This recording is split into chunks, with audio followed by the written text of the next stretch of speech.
halal ini bukan untuk Muslim saja, halal ini untuk semua. Program ini adalah untuk membantu ataupun supporting program ke arah persijilan. We see all these challenges as an opportunity for us to share with our customers and the public about how halal is at the utmost priority for everyone.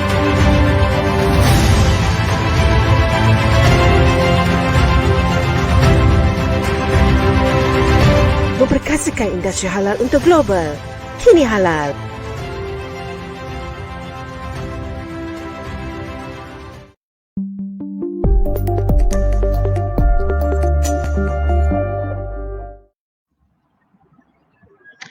Assalamualaikum warahmatullahi wabarakatuh. Saya Shilda Ismail selaku penerbit eksekutif Kini Halal sekali lagi dalam rancangan Kini Halal pada tahun 2021.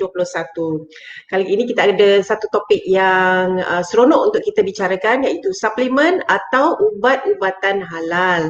Baiklah, penentuan status halal sesuatu produk farmaseutical perlu melihat kepada sumber bahan asas, bahan tambahan dan proses logistik yang terlibat. Perlu ya kita fahami halal bukan hanya tertakluk kepada logo saja, malah ia meliputi keseluruhan aspek, iaitu secara holistik dari awal sehinggalah ke tangan pengguna, betul tak? Oleh itu menjadi keperluan utama bagi setiap yang terlibat untuk memahami konsep halal yang betul. Itulah hasrat Kini Halal dan juga panel-panel saya pada malam pula pada hari ini. Okey, pada hari ini saya bersama dengan 3 tetamu pejuang halal yang akan membicarakan tentang suplemen ataupun ubat-ubatan halal. Tak lain tak bukan iaitu Haji Amrahi Buang, iaitu Presiden Persatuan Farmasi Malaysia. Okey, dan kita daripada Pharma Niaga kita ada Ustaz Muhammad Hafif Hanafi, dan daripada Halal Development Corporation kita ada Puan Yusriana Yusof, iaitu Pengurus Kanan Pembangunan Sektoral. Okey, terima kasih kerana bersama-sama kami di Kini Halal. Assalamualaikum dan selamat berpuasa. Waalaikumsalam warahmatullahi wabarakatuh. Okey. Apa? Semua berpuasa. Okey, alhamdulillah. Okey, nampaknya semuanya excited sebab ini ada satu topik yang saya rasa banyak dibicarakan, tetapi dia ada banyak advancement ya dari tahun ke tahun. Okey. Terutamanya dari segi consumer behavior ataupun kemahuan consumer mungkin berubah dari tahun ke tahun. Terutama sekali ketika pandemik COVID-19 ini. Okey. Berceritakan tentang farmaseutical, halal farmaseutical, tak lain tak bukan kita tanya Tuan Haji Amrahi. Okey, kat mana agaknya ya rakyat Malaysia sekarang ini tentang kehendak dan kemahuan pada suplemen dan ubat-ubatan yang mempunyai sijil halal? Adakah mereka ini atau sejenis yang alah tak kisahlah asalkan saya dapat ia menyembuhkan ataupun ia dapat memberikan suplemen, ataupun macam mana sekarang ni agaknya kemahuan pengguna itu sendiri? Ya, terima kasih Silda. Okey, bismillahirrahmanirrahim. Assalamualaikum semua. Pertama sekali just orang kata a bit of background lah. Jadi sebenarnya saya terlibat diri dengan ubat halal ni dah lama, iaitu masa penghujung tahun 1998 lagi saya dah ada, di mana pada waktu itu kataan ubat halal ataupun farmaseutical halal ni memang tak wujudlah pada ketika itu. Selepas itu apabila hingga sekarang di mana saya dah terlibat begitu jauh dalam hal farmaseutical halal ni, bidang farmaseutical halal ni, jadi kita dapati bahawa keadaan sekarang dah berubahlah. Maknanya kita dapat melihat sekarang ni dengan apa yang telah dilakukan oleh pihak Halal Malaysia dan juga pihak industri, maka dengan sini kita dapati bahawa banyak produk-produk berkaitan dengan ubat ataupun suplemen telah pun ada di pasaran. Kalau dulu kita melihat orang kata pun tak kenal logo halal ni, ataupun logo halal ni lebih kepada makanan, minuman dan sebagainya. Jadi sekarang ni telah pergi ke ubat-ubatan. Dan selepas itu kita melihat bahawa apabila kita go step up, di mana kita telah ada persijilan. Jadi sejarah persijilan ni satu perkara yang penting, kerana kita melihat perkara usaha-usaha ni telah mula dilakukan pada 2009 dan akhirnya kepada 2012 maka jadilah halal ataupun standard halal farmaseutical halal MS 2424 ya. Dan ia melibatkan banyak stakeholder lah ya, yang saya rasa of course dibuat oleh oleh Standard Malaysia, tapi kita ada akademia, kita ada industri, kita ada macam-macam badan lah ya, yang JAKIM dan sebagainya. Dan itu yang paling penting ya. Yang menariknya kita telah meningkatkan lagi.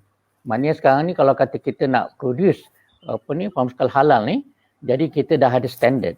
Dan standard ni adalah satu standard yang ni satu sajalah yang ada di dunia ni.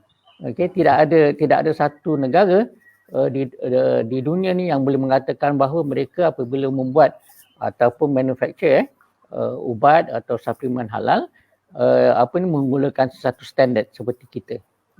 Dan ini sesuatu perkara yang sangat menarik sebab kita ada kepakaran di sini ya. Dan yang saya melihat apabila kita buat review pada tahun 2019 ya, kita mula tahun 2017 lah gitu ya. Lepas tu apabila 2019 tu kita telah entah macam mana kita telah masukkan biopharmaceutical. Di mana kali ni kita dah masukkan vaksin sebagai satu.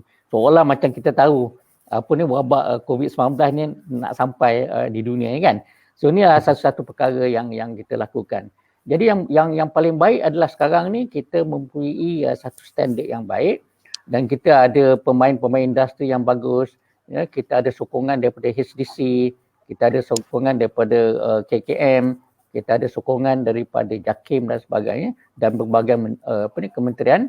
Dan sekarang ni orang kata kita dah siap sedialah untuk kita merentasi pasaran, sama ada pasaran dalaman ataupun untuk kita ekspor. Jadi inilah kekuatan yang kita ada. Dan itu sesuatu yang kita perlu perhalusi kerana semua ubat ataupun suplemen di Malaysia ni mesti didaftarkan di bahagian Pharmacy Regulatory negara ataupun MPRA. Sekarang ni MPRA sekarang ni dah orang kata dah famous kan, kerana mereka world class, dapat pujian daripada YB Hairi Jamaluddin tentang dia punya status kan. Dan yang paling penting setiap produk yang berdaftar ni ia dijamin kualiti dari segi keselamatan dan juga keberkesanannya, khususnya untuk ubat lah. So jadi saya rasa itulah orang kata dari segi dia punya barang. Dan dengan adanya usaha-usaha ni, jadi kita dapati bahawa masyarakat telah lebih celik lah tentang kehadiran ubat ataupun suplemen halal ni. Dan selepas ni kita dalam keadaan kita boleh pergi ke hadapan. So itu sajalah. Maknanya sekarang ni mereka lebih celik dan lebih peka lah untuk dapatkan ubat ataupun suplemen halal.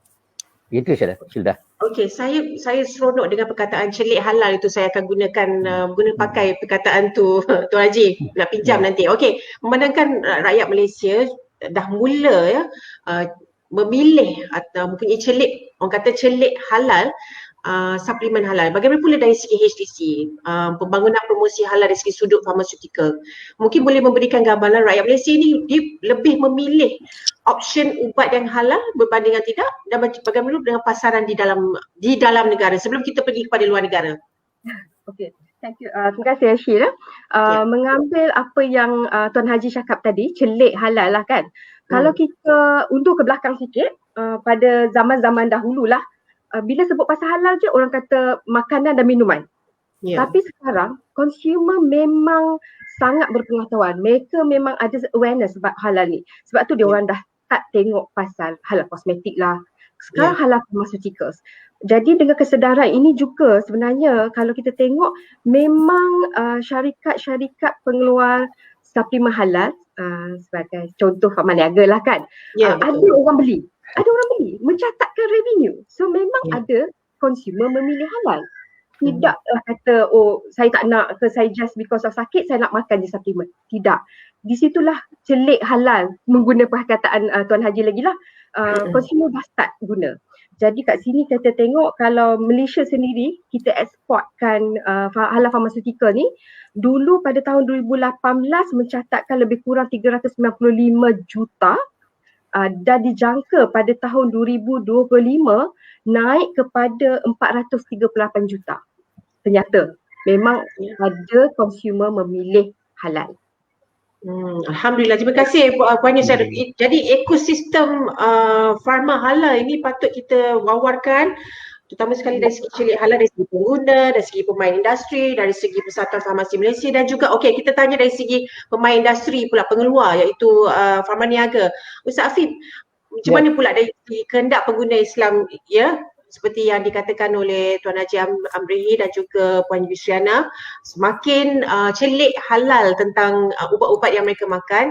Pengalaman dari farma niaga, adakah halal itu penting buat farma niaga? Ceritakan sedikit latar belakang.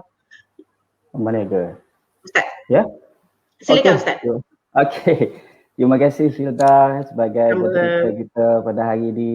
Panelis kita, Masya Allah, Tabarakallah, Tuan Haji Amrihi, Puan Yusriana daripada HDC. Okey, sedikitlah latar belakang berkenaan dengan farma niaga berkaitan dengan industri halal farmaseutical ini. Okey, kalau kita lihat farma niaga ni merupakan salah satu syarikat farmaseutical yang mana kita menyediakan atau membuat ubat-ubatan yang halal dan juga suplemen-suplemen yang halal.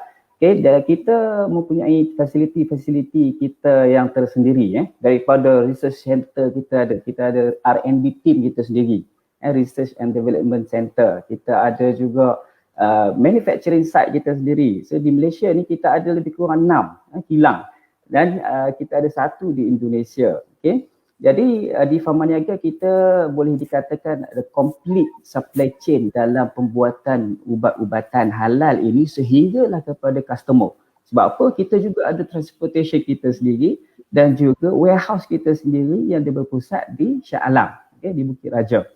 Okay, so selaku satu syarikat farmaseutical yang orang kata bertaraf JLC ini menjadi tanggungjawab kita, dan kita mengambil inisiatif untuk menghalalkan semua produk yang kita hasilkan ini dan menjadi satu fardu kifayah pada kita untuk menyediakan ubat-ubatan yang halal dan suplemen-suplemen yang halal khususnya kepada umat Islam kita dan juga orang yang bukan Islam, kerana produk yang halal ni tidak khusus kepada orang Islam saja. Seperti mana yang Allah Subhanahu Wa Taala sebut dalam Al-Quran dalam surah Al-Baqarah, A'udzubillahi minasyaitanirrajim, ya ayyuhan nas kulu mimma fil ardi halalan thayyiba. Maka Allah Subhanahu Wa Taala menggunakan kalimah an-nas, seluruh manusia. Maka termasuk orang Islam ke tak Islam ke, dia boleh menggunakan produk halal. Tidak ada isu agenda Islamisasi ke apa, tidak ada. Okay? Nah, seperti mana yang Tuan Amrihi sebut tadi, semua produk-produk kesihatan ataupun ubat-ubatan halal ini perlu mendapat pensijilan, perlu mendapat kelulusan terlebih dahulu daripada MPRI kita untuk memastikan produk yang kita sediakan kepada pengguna kita ini selamat untuk digunakan, berkualiti, berkesan dan yang pastinya mesti halal. Okey, terima kasih Ustaz. Okey, balik kepada semula tentang dengan pengguna dengan Tuan Haji Amrihi mungkin untuk pengetahuan pengguna di luar, mungkin Tuan Amrihi boleh berikan kepentingan halal dalam pharmaceutical, dalam ubat kita, sebab Dr. Yusuf Qaradawi, kalau saya boleh coin him dalam tulisannya Halal dan Haram dalam Islam, menekankan dan mengingatkan umat Islam agar tidak mempermudah-mudahkan kelonggaran yang diberi oleh syarak atas alasan darurat. Tetapi ada setengah orang yang pesakit-pesakit ataupun pengguna yang kata, alah tak apalah kalau darurat, tak ada halal pun tak apa. Mungkin Tuan Haji boleh bagi pandangan. Okey, saya rasa seperti mana juga apa-apa pun yang masuk dalam tubuh badan kita, jadi kita kena pastikan bahawa kita ni sebenarnya adalah berkaitan dengan, kalau kata Muslim, kita punya orang kata keperluan dan juga kita ada hak. Jadi hak yang kita masukkan sini adalah hak untuk mendapatkan suplemen yang halal, ubat yang halal. Ini satu perkara yang fundamental yang perlu kita buat. Jadi sama ada dari peringkat mana-mana stakeholder, industri ke ataupun pharmacy community ke atau even klinik-klinik. Jadi perkara-perkara ni patut diberi utama. Contohnya kalau kata umpamanya kata pesakit pergi jumpa di klinik ke di farmasi ke. So kalau kata orang kata apa, kalau kata pengguna tu tanya atau pesakit tu tanya, adakah ubat yang diberikan tu halal? So apa jawapan dia? Jadi kita tak bolehlah, kita tidak bolehlah perkara tu kita was-was. Dan memang terdapat perbezaan di antara suplemen dengan ubatnya. Sebab suplemen ni dia ada alternatif. Jadi kalau kata kita tengok dari segi dia punya perbezaan dia, jadi kalau sebab suplemen ni sesuatu yang kita suplemen kepada treatment. Maknanya dia bukan sesuatu perkara yang contohnya dari segi untuk menyelamatkan nyawa sebagai contoh. Maknanya yang tu kita ada kelonggaran, kita ada rukhsah. Kita boleh melakukan.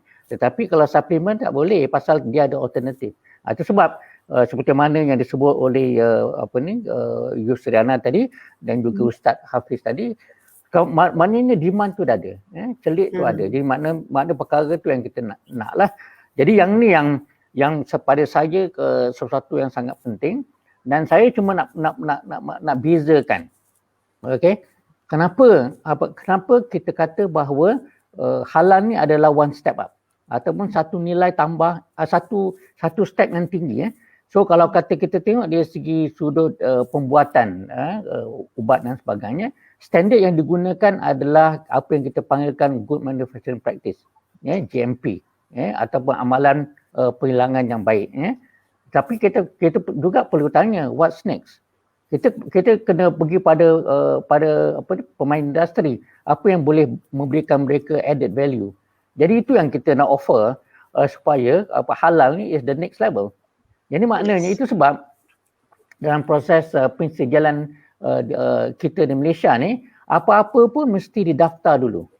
So apabila didaftarkan, maknanya seperti mana yang Ustaz Hafiz kata tadi, berdasarkan pada ayat Quran tadi itu, adalah maknanya kita dapat memastikan bahawa ada dua lah, maknanya satu halalan, satu thayyiban kan. Jadi peringkat yang pendaftaran ni yang melibatkan MPRA ni adalah dari segi aspek thayyiban. Dari segi aspek thayyiban. Itu yang pertama. Jadi maknanya kalau industri ingin menjalani persejalan halal, ubat-ubat ni mesti ataupun produk-produk suplemen ni mesti didaftarkan dulu. Kalau tak didaftarkan, tak boleh untuk buat permohonan untuk mendapatkan persejalan halal oleh JAKIM. Jadi apabila dilakukan proses seterusnya ataupun step yang seterusnya, maka yang tu lebih kepada untuk menentukan dari segi dia punya auditan halal lah, daripada A sampai Z.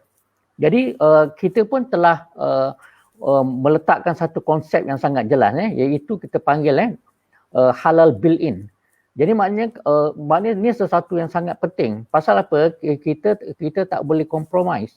Apa-apa pun kita tak boleh compromise daripada A sampai Z. Semua. Maknanya kita melibatkan apa yang kita panggil sebagai bahan aktif ataupun API lah, active pharmaceutical ingredient, ataupun semua excipient, perlu kita tahu ketentuan halal. Begitu juga dengan apa sahaja yang terlibat dengan dengan pembuatan ini. Dan the whole thing inside di dalam kilang tu, saya rasa Ustaz Hafiz boleh terangkan lagi lah, di mana semuanya, pembukusan dia dari segi apa semualah. Dan perkara ni tu yang kita kata, my next point adalah perkara ni bukan satu perkara yang wajib. Maknanya kalau kata industri nak pergi, ada atas kesedaran mereka. Mereka nampak yang ni sebagai value added, sebagai sesuatu yang niche area, sebagai sesuatu yang pergi ke blue ocean rather than red ocean lah. So jadi ni yang patutnya kita faham dari segi ekosistem tu.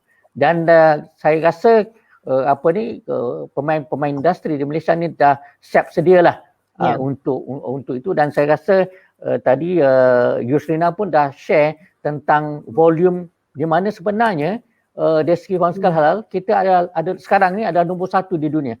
So jadi mana ini yang masyarakat kena tahu, dan kita ada potensi. Jadi itu yang patutnya menjadi kekuatan kepada kita lah. Jadi yang ni lah orang kata sesuatu yang kita boleh move forward selepas ini. Okey, terima kasih Tuan Haji Amrahi. Okey, dari segi HDC, kalau kita lihat dari situ demand dah ada di luar sana. Jadi apakah promosi, galakan, inisiatif yang dijalankan oleh HDC kepada pengeluar dan pemain industri farmaseutical? Yusrana. Okay. Sebenarnya kan kalau sebut pasal halal ni memang very unique. Sebab pasal halal ni sebenarnya dia cut across. Tidak hanya HDC boleh jalankan. Kita orang buat kajian, HDC buat kajian, terdapat lebih kurang 300 agensi yang sebenarnya membantu dari segi halal. Jadi kat sini kalau kita kata halal ni, kalau kita nak bangunkan halal ni, dia mesti bersama-sama. Dia tak boleh satu saja. Macam Tuan Haji katalah dari segi pemain industri, pada consumer, daripada kerajaan sendiri. Jadi dekat sini kalau kita melihat dari segi syarikat-syarikat untuk mendapatkan insentif atau kegalakan, Kementerian Pembangunan Usahawan dan Koperasi memang mandate dia nak tengok syarikat. So boleh pergi kepada kita panggil dia MEDEC lah kan, untuk mengetahui apa insentif, apa sebenarnya program-program pembangunan yang ada di sana. MIDA pun ada, dia memberikan insentif untuk halal pharmaceuticals. Kat sini memang banyak. In fact sebenarnya kalau kita tengok institusi perbankan sekarang memang very aktif pasal halal. Saya mengambil contoh M-Bank, dia buat tak silap saya BizRace. Dia M-Bank ni jumpa HDC nak bercollaborate. Sebenarnya dia tengok pelanggan dia yang belum dapat halal. So apa yang dia buat jadi dengan HDC, jadi kita bantu bagaimana untuk menyediakan mereka dari segi latihan, dari segi advisory, facilitation untuk mereka mendapatkan halal. So kat situ sebenarnya kalau tengok 300 agensi memang rata-rata sebut pasal halal. Banyak menggalakkan. Banyak galakkan sebenarnya. Syarikat boleh pergi dan boleh tanya, kalau tak tahu pun boleh call HDC pun boleh bantu untuk salurkan di mana agensi yang kita boleh bantu. Okey, terima kasih Puan Raja. Jadi kita bolehlah saya katakan ekosistem halal ini di Malaysia ni semakin maju, alhamdulillah, dengan pembabitan dan kerjasama berbagai pihak dan juga wawarkannya kepentingannya ini. Dan ini saya rasa satu perkara yang harus dilihat bukan sahaja dalam sektor farmaceutical tapi dalam semua sektor. Okey, Ustaz Afif tadi Tuan Haji Amrahi dia kata apakah yang menarik tentang penghilangan halal di Farman Niaga? Boleh cerita sikit dari segi logistik? Soalan cepumas. Okey, dan juga di farmaceutical ada tak permintaan dari luar negara untuk mendapatkan untuk ekspor dari Farman Niaga? Ada? Okey, secara amnya permintaan di luar negara ni mengenai sejak halal ni semestinya ada. Okey, seperti mana Puan Hazlina sebut tadi, banyak permintaan di luar negara, dah ada volume dah berapa persen, berapa banyak kan. So secara amnya kalau kita tengok persijilan halal Malaysia ni merupakan satu persijilan yang sangat-sangat tinggi standard dia. Kita dah ada MS2424 seperti mana Tuan Haji Amrahi dah sebut tadi. Daripada 2012 kita upgrade pula, maksudnya elemen biologik pasal berkaitan dengan vaksin, dah ada standard. Dan juga kita di Malaysia ni beruntung sebab apa, banyak agensi macam Puan Hasina sebut tadi, banyak agensi yang terlibat dalam membangunkan industri halal. Okay? Kalau kita tengok satu info daripada Matrik yang disebut, banyak negara-negara di luar sana, macam contoh kita tengok Jepun, Chile, Kazakhstan, Uzbekistan dan lain-lain tu, mereka sangat berminat untuk mempelajari macam mana Malaysia membangunkan industri halal dan macam mana Malaysia merapikan struktur halal tu. Struktur halal di Malaysia ni, Masya Allah, kita ada JAKIM, kita ada HDC dan 300 agensi yang lain yang terlibat tu. So menunjukkan ini salah satu pengiktirafan luar negara berkenaan dengan persijilan halal Malaysia. So kalau satu lagi, kalau kita tengok dari segi pasaran global, produk halal di dunia ni dianggarkan boleh mencecah sehingga 2.3 triliun US dollar. Very lucrative. Yang paling bestnya 26% daripada jumlah tersebut datangnya daripada farmaceutical halal. So ini merupakan salah satu peluang yang sangat baik kepada industri halal dalam mempertingkatkan lagi prestasi syarikat mereka sama ada di dalam negara ataupun di luar negara. Okey, Tuan Haji Amrahi, macam mana agaknya keperluan yang diperlukan untuk kita membina komuniti dalam ekosistem farmasi halal selepas ini? Sebab kita dah tengok dah ada advance dan ada perubahan dan perbaikan. Apa lagi lepas ini? Terutama sekali selepas, bukanlah kata selepas, kita masih lagi dalam era COVID-19, tetapi bagaimana agaknya mungkin pendigitalan dan sebagainya? So kalau kita tengok apa yang berlaku semasa pandemik ni, jadi dia sebenarnya kita melihat bahawa walaupun dari segi satu sudut kita nampak dia satu bencana lah, tetapi dalam masa yang sama kita kena melihat peluang. Jadi apabila kita melihat bahawa dengan terjadinya katalah wabak ini dan juga kita ada orang kata apa kawalan pergerakan ya, jadi perkara ni yang telah menjadikan norma baru. Tetapi kita kena ingat satu perkara tau, iaitu sebenarnya wabak ni telah melibatkan semua orang, kan? So jadi macam mana kita nak bertindak balas? Itu sebab bila kita kata dari segi ubat-ubatan ni termasuk suplemen juga, dia sebenarnya adalah satu benda yang penting ataupun perkara yang penting. Dalam MCO apa sekalipun, farmasi contohnya adalah essential service. Okey, jadi maknanya perkhidmatan yang penting. Jadi maknanya ubat ni relevan sama ada dalam keadaan biasa ataupun keadaan wabak seperti ini. Dan tapi dia telah memberi satu indikator tentang kita punya kesiapsagaan. Sebab kita ingat walaupun sebab kita ada menghadapi masalah cross borders tau. Dan juga dari segi macam mana kita nak mendapatkan bahan-bahan daripada luar negara. Ini satu cabaran yang besar. Jadi ini menunjukkan bahawa kita sebenarnya mesti mempopulari yang berkaitan. Maknanya kita punya kesiapsagaan untuk membuat ubat-ubatan untuk kegunaan kita sendiri adalah satu perkara yang kita sama-sama kena adakan. Maknanya kita tak boleh lagi harap kepada negara luar, sebab kita ingat kita mengimport ubat daripada luar lebih daripada 90%. So jadi yang ni yang kita kena jelas bahawa sekarang ni memberi peluang pada kita. Itu sebab kita menyarankan bahawa industri pharmaceutical ni ada satu perkara yang perlu diberi perhatian berat oleh kerajaan dan mesti diberikan sokongan kerana kita kena lihat nak fikir sekarang ni ada pandemik, lepas tu nanti post pandemik, sekarang ni dengan masalah orang kata pekerjaan dan sebagainya, jadi kita kena. Jadi ini yang saya kata tadi sebagai peluang baru. Dan apabila kita kaitkan dengan digital, jadi ini yang kalau saya nak share sikit lah, kalau kata perkhidmatan farmasi kan, kita bercerita pasal telefarmasi, kita cerita pasal e-commerce dan sebagainya, ataupun macam mana kita buat penghantaran ubat ke rumah dan sebagainya. Jadi ini yang kita kata akan melancarkan lagi. Tetapi isu halal ni masih lagi relevan. Pasal apabila sampai ke consumer, perkara itu mesti dipastikan. Jadi ini yang pada saya lah, kita kena bina kekuatan seperti mana yang disebut oleh Yusrina tadi. Lepas tu Ustaz Hafiz pun, we have the best lah. Maknanya kita punya ekosistem ni yang terbaik. Dan kita boleh lagi pergi jauh. Maknanya walaupun sekarang ni kita di tempat pertama dari segi pharmaceutical halal di dunia, tetapi kita rasa benda tu kalau kita dari segi total masih lagi jauh lah. Maknanya kita berpeluang.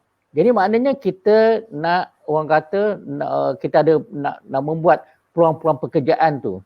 Yang tu yang kita kena pastikan. Kan sebab kita tengok pandemik contohlah, walaupun bukan ubat-ubatan, kita tengok macam mana orang buat glove dan sebagainya. Dah meningkat dan berkaitan dengan PPE dan sebagainya. So, jadi ubat halal ni ada satu perkara, satu lagi perkara yang sangat penting untuk kita explore lah. Dan saya rasa industri player kita dah bersedia. Dan salah satu yang kami bincangkan satu lagi adalah macam mana kita nak wujudkan dari segi dia punya orang kata ingredient tu. Sebenarnya pasaran ingredient tu sebenarnya lagi besar kalau kita nak ingat. So jadi potensi ni yang kita tengok dengan kita punya orang kata dengan kita punya keadaan climate kita kan. Saya rasa dengan keadaan di Sabah, Sarawak, even di Semenanjung di mana kita ada keluasan kan tanah-tanah kita, saya rasa dari segi kita kena explore untuk ingredient pasal kalau kita nak buat pharmaceutical halal ni, kita perlukan ingredient yang halal. Saya bagi contoh lah. Okey, kalau umpamanya kata apa-apa pun sama ada gelatin ke ataupun magnesium stearate ke apa semua. Jadi perkara tu semua ada semuanya dekat dalam negara ni yang kita boleh bina lah. So yang tu yang ni buat. Saya bagi satu contoh Kadang-kadang kita ambil lah kata sekarang kan ada kalau kita kata suplemen kan ada yang melibatkan katalah natural herba dan sebagainya kan. Tetapi apabila dia masuk ke dalam kapsul dah jadi satu isu. Okay? Jadi yang tu dia kena didaftarkan dengan MPRA dan kita nak tahu pula kapsul tu halal atau tidak. Jadi yang ni yang kita rasa peluang lah. So jadi perkara yang kita kena bangunkan lah. Itu input daripada saya. Alright, terima kasih Tuan Haji. Okey, Puan Nis, kalau masih lagi misalnya kita lihat dari segi perkembangan industri halal ni, mungkin tak ada halangan bagi pemain industri ataupun mereka yang berkecimpung dalam bisnes ini untuk mendapatkan sertifikasi halal. Bagaimana HDC, konsultansi ke bagaimana? Kepada syarikat lah ya. Okey. Sebenarnya misi HDC sendiri adalah untuk menyediakan penyelesaian bagi pemain industri untuk lebih cemerlang di ruang pasaran halal lah. Jadi dengan mengambil misi tu, HDC menyediakan perkhidmatan. Macam tadilah kalau katakan tak tahu macam mana, kita ada menyediakan perkhidmatan training melalui Halal Training Institute kita dan juga Halal Consultancy and Advisory. Kalau company nak menceburi, tak tahu macam mana sebenarnya nak buat ni halal ni kan, boleh datang jumpa. Tak tahu nak masuk nak buat halal pharmaceutical, nak buat apa sebenarnya, nak buat suplemen ke apa, dan kita boleh advise. Macam juga tadi Tuan Haji kata, pandemik ni sebenarnya bukan saja ialah orang kata dapat semua orang sakit tak boleh keluar ke apa, tapi sebenarnya dia memberi peluang. Sebagai contoh kan, kalau dulu kalau kita nak ajar orang dapat sijil halal ni, kita turun ke kilang lah, turun cari orang semua kan. But HDC kita dah sediakan satu platform digital, kita panggil e-coaching. So syarikat yang tak dapat lagi sijil halal ni, dia nak nilai kesediaan diorang, sama ada diorang dah bersedia atau tak, faham ke tidak pasal persijilan ni, dokumen apa nak kena buat. So kita ada that particular program kita panggil e-rehal. Macam kalau kita sekarang ni kata kalau nak order makanan di hujung jari kan, sama juga informasi pun di hujung jari juga. Sekarang macam kita ada Halal Knowledge Center HKC, mana-mana kalau katakan company nak dapat informasi pasal halal, tak tahulah panjang sangat nak baca, kat situ ada infografik. Nak tahu pasal statistik halal, boleh kat situ pun ada. Nak pergi ekspor ke negara-negara seperti US, tapi tak tahu US ni buat apa, kita ada country analysis. So sebenarnya semuanya di hujung jari sekarang. Bukan saja nak, macam saya kata tadi lah, nak order makanan buka puasa kan hujung jari, informasi pun di hujung jari. So kat situlah HDC sebenarnya menyediakan banyak peranan. Ya betul. So boleh sebenarnya, kalau tak tahu sangat nak buat macam mana, call saja HDC, kita bantu. Okey. Terima kasih Puan Jus. Okey, Hafif, kalau misalnya di Farman Niaga bagaimana pula? Macam mana galakan misalnya, dari segi consumer ataupun pembeli-pembeli anda, bagaimana anda membina komuniti kuat dalam ekosistem farmasi halal? Bagaimanakah awareness daripada pihak Farman Niaga pula? Okey, kalau kita cerita dari segi Farman Niaga ni, saya nak, ni sebenarnya jawapan untuk kepada Tuan Amrahi. Kita mempunyai satu sistem yang sangat bagus di Farman Niaga ni. Kita wujudkan sistem tersebut yang mana kita menggunakan istilah halal by design ataupun istilah Tuan Haji Amrahi tadi dia menggunakan halal built-in. Okey, so untuk memenuhi keperluan permintaan pengguna kita yang nak ubatan-ubatan yang halal, suplemen yang halal, semestinya dengan kalau kita nak menceburi industri halal ni, kita kena ada ilmu. Okey, yang mana timbul masalah macam mana susahnya dapat persijilan halal ni. Sebenarnya kita kena berada dalam satu jalan ilmu lah. Okey, kalau kita nak buat sesuatu kenalah berilmu. Jadi dalam pengalaman Farman Niaga ni, macam mana kita menguatkan komuniti farmasi kita dalam menghasilkan ubat-ubatan yang halal ni. Pertama sekali, kita start dulu pada tahun 2013 dalam merorak langkah dalam persijilan halal. Okay. Jadi kita menggunakan elemen-elemen yang ada di dalam MS2424, MPPHM daripada JAKIM, Manual Prosedur Pensijilan Halal, adanya MHMS, Malaysia Halal Management System. So apa term-term semua nanti kita rujuk pada HDC. Kan? Kalau kita tahu apa dia ni, kita pergi belajar maksud kata ilmu tu paling penting. So pada awalnya pelibatan kita ni, kita orang kata memberikan latihan halal yang khusus kepada internal halal community kita.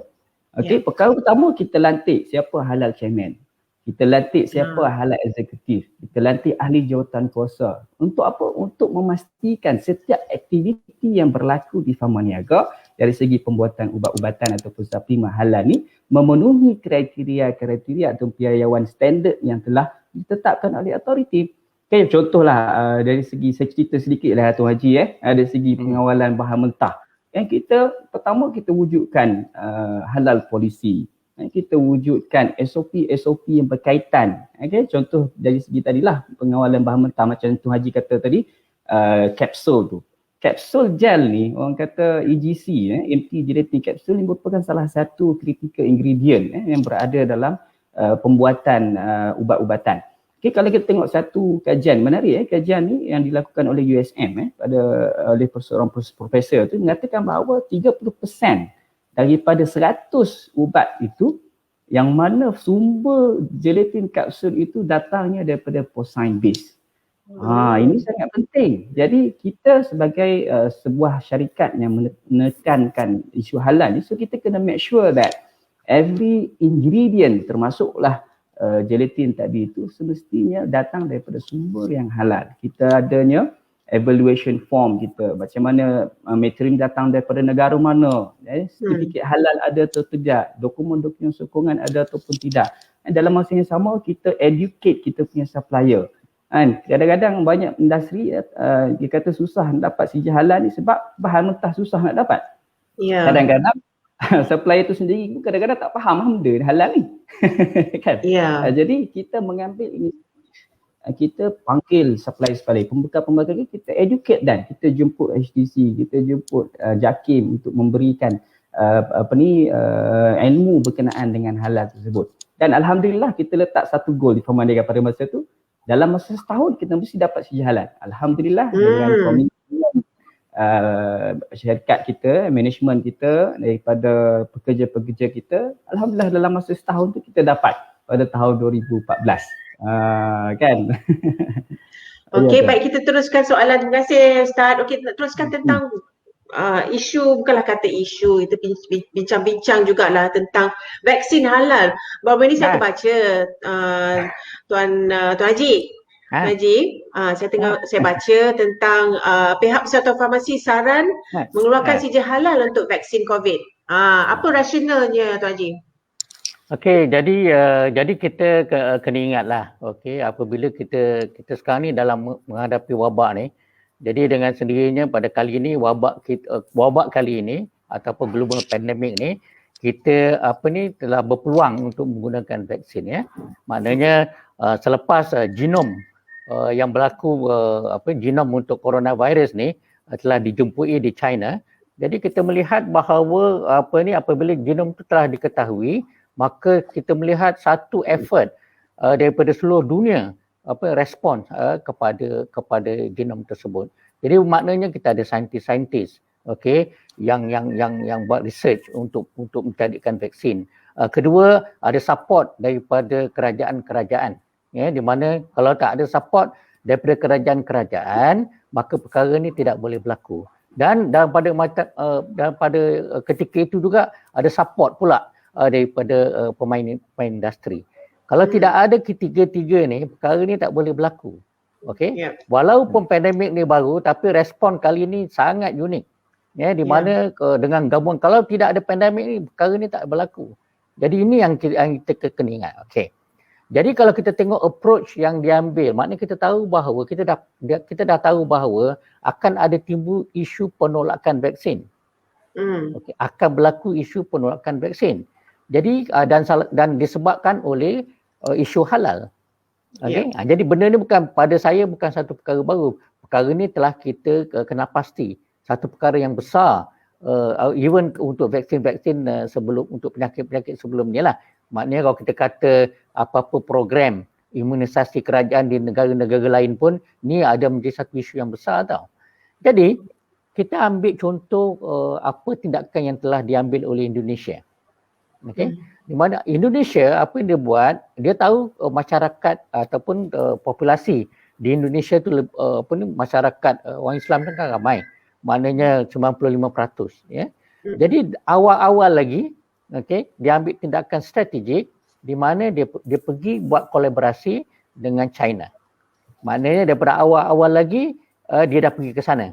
Untuk memastikan daripada R&D tu tahu, maknanya daripada clinical trial apa semua tu daripada awal-awal dia dah pergi dah untuk memastikan bahawa tidak ada bahan-bahan yang tidak halal yang akan ada dalam vaksin. Sebab kalau kita tengok vaksin-vaksin yang sedia ada yang tidak halal, ya, untuk yang untuk penyakit-penyakit lain lah.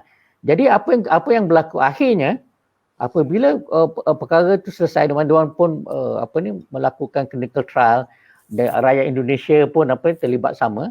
Okey. Jadi dengan sendirinya kita tahu bahawa status vaksin itu adalah halal. Okey. Dan Indonesia berani mengeluarkan kenyataan bahawa dengan yakin dia kata halal. Okey. Tetapi Tuhan yang Maha Kaya tahu. Okey. Sebab itu yang datang balik pada Farman Niaga ni. Okey, sebab vaksin tu adalah vaksin yang sama. Vaksin itu adalah vaksin yang sama. Jadi apa yang kita nak menyarankan sekarang ni, maknanya kita bukan reinvent the wheel. Kita sekarang ni nak hop on. Maknanya kita ni ada standard Malaysia, kita ada standard. Indonesia tak ada standard, kita ada standard. Okey? Jadi maknanya patutnya kita mesti bijak untuk menggunakan ekosistem yang ada. Itu sebab bukan saya cakap lah, even saranan daripada YB Hadi Jamaluddin mengatakan bahawa kita kena explore. Itu sebab daripada awal-awal lagi kita bagi tahu kepada kerajaan bahawa perkara ni mesti dilakukan. Okey, kerana kalau kita fikir-fikir kenapa takkanlah kita tak ada orang kata ilmu, tak ada kepakaran untuk buat kan.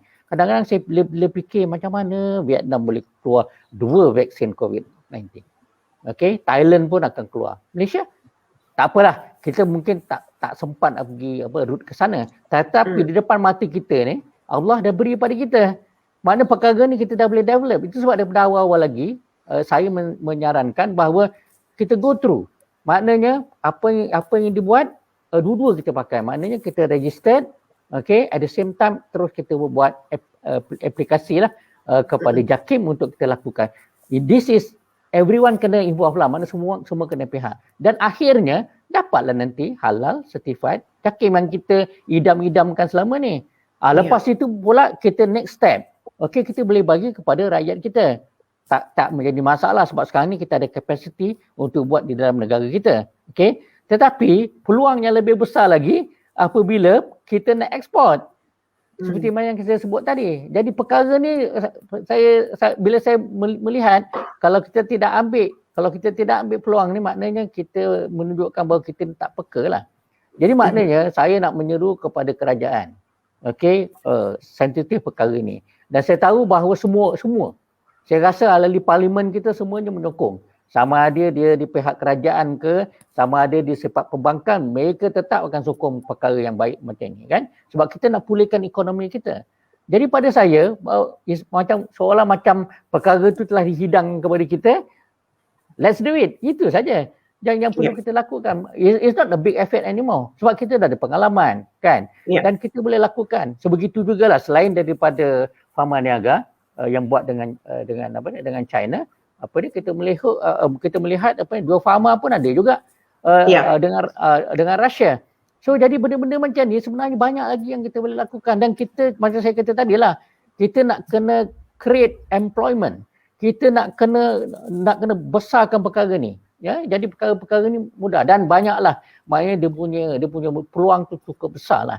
Jadi kalaulah kita tak ambil perkara ni, saya rasa memang betul-betul lah tak tahu apa nak cakap kalau kita tak ambil. Jadi itu sebab salah satu perkara yang kami lah, bila saya kata kami itu maknanya orang yang membangunkan standard ni, okey, kita nak melihat sokongan daripada kerajaan, okey, untuk produce satu-satunya dokumen yang sangat penting. Tadi Ustaz Afif mengatakan bahawa okey, berdasarkan pada maklumat pharmacopoeia, okey, memang banyak yang tidak halal. Seperti mana yang disebut tadi kan. So sekarang ni apa perlu kita buat adalah kita ada expertise, kita kena keluarkan daripada Malaysia pharmaceutical halal tu. Pharmacopoeia. Pharmacopoeia halal tu mesti kita keluarkan. Pasal industri akan rujuk kepada pharmacopoeia tu saja. Dan perkara ni kita buat cara bijak. Kerana berbagai macam-macam pharmacopoeia yang ada di dunia. US pun ada, European ada dan banyak lagi lah negara-negara. Jadi kita ambil daripada pharmacopoeia ni yang betul-betul halal supaya digunakan oleh pihak industri. Jadi mereka tidak terkapai-kapai lah. Terus kita pergi kepada satu. Saya rasa mungkin dapat komen daripada Hafiz lah supaya benda ni kita realisasikan. Perkara ni kita realisasikan. Ya, itu sebab untuk menjawab soalan tadilah. Kenapa persatuan kita menyarankan perkara tu. Ya, okey. Mungkin diharapkan kerajaan akan mendengar saranan daripada Persatuan Farmasi Malaysia. Okey. Dari segi HDC mungkin tadi kan Tuan Haji kata ada peluang besar. Tetapi bagaimana pula pandangan syarikat multinasional mengenai persetujuan halal adalah sebagai beban tambahan. Jadi apa kata HDC tentang ini? Dia kata kalau misalnya beban tambahan pula. Kalau kita tengok sebenarnya multinasional ni dia memang ada yang berkobar-kobar lah juga nak involve dalam ni. So HDC ni sebenarnya sebagai penyelaras pembangunan industri halal, kita sebenarnya kena pasti ada sebenarnya 11 sektor yang boleh dipromosikan halal, termasuklah farmasetika ni. Jadi kita tahun 2020 kita buat hala 7 sektor roadmap lah kita panggil untuk farmasetika. Tuan Haji pun ada bersama-sama saya ketika itu, Pharmaniaga pun bersama-sama. Sebenarnya kita nak tengok macam mana kita nak gerakkan ni, nak growkan hala farmasetika ni. Tak kira lah multinational ke, local company ke. So di situlah kita tengok terdapat 21 intervensi sebenarnya yang ada untuk kita gerakkan bersama-sama. Jadi salah satu macam mana kita nak improvekan halal certification, raw material macam Tuan Haji Amrahi kata tu semua, itu semua key result area yang kita dah listkan. Jadi apa yang kita buat sebenarnya, HDC tak boleh gerak seorang. So apa yang kita buat, kita bekerjasama pula dengan public and private sectors. Kita tubuhkan kumpulan kerja sektoral untuk memastikan that plan yang kita kata tu nak achieve by 2025, 39% meningkat. Macam mana kita buat?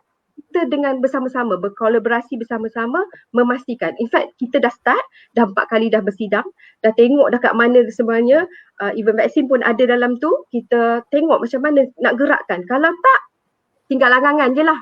Ada plan tapi tak ada pelaksanaan. So, kita kena kolaborasi, kita kena gerakkan sama-sama private and public nak bangunkan ni semua. Tak ada saya rasa bukan beban tambahan untuk mereka ambil halal ni, tidak. Dia lebih kepada memberi mereka peluang perniagaan lagi, market lagi besar.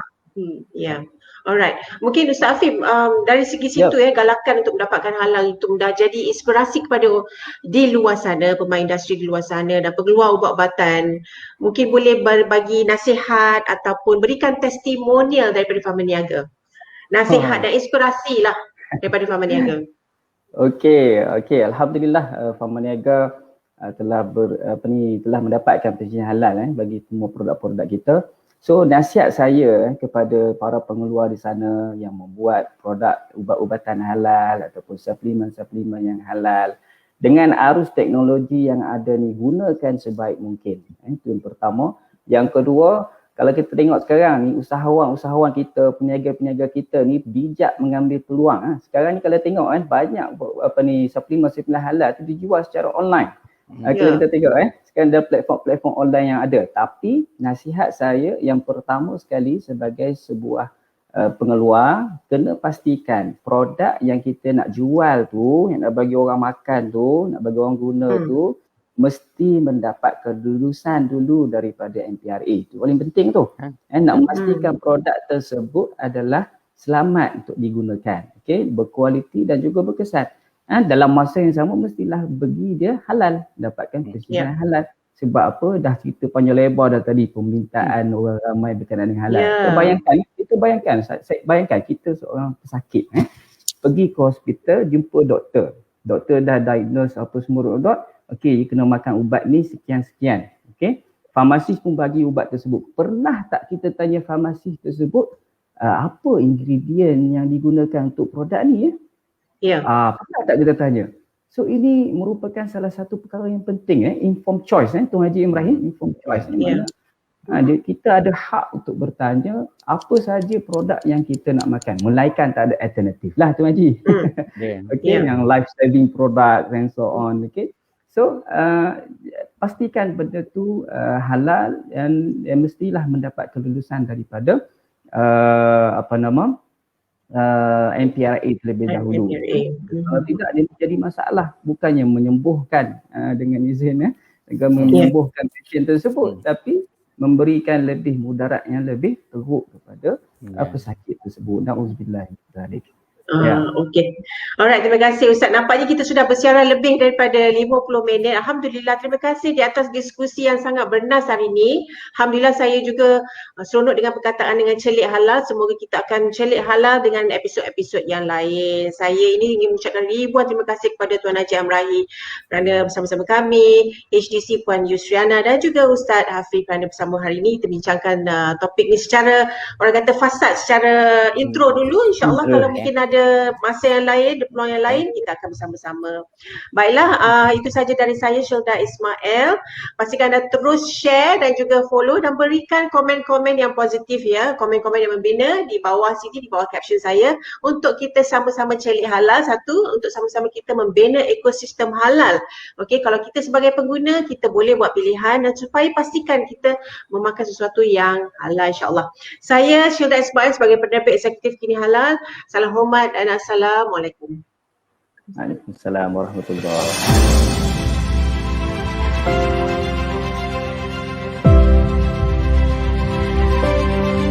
Halal ini bukan untuk Muslim saja, halal ini untuk semua. Program ini adalah untuk membantu ataupun supporting program ke arah kesijilan. We see all these challenges as an opportunity for us to share with our customers and the public about how halal is at the utmost priority for everyone.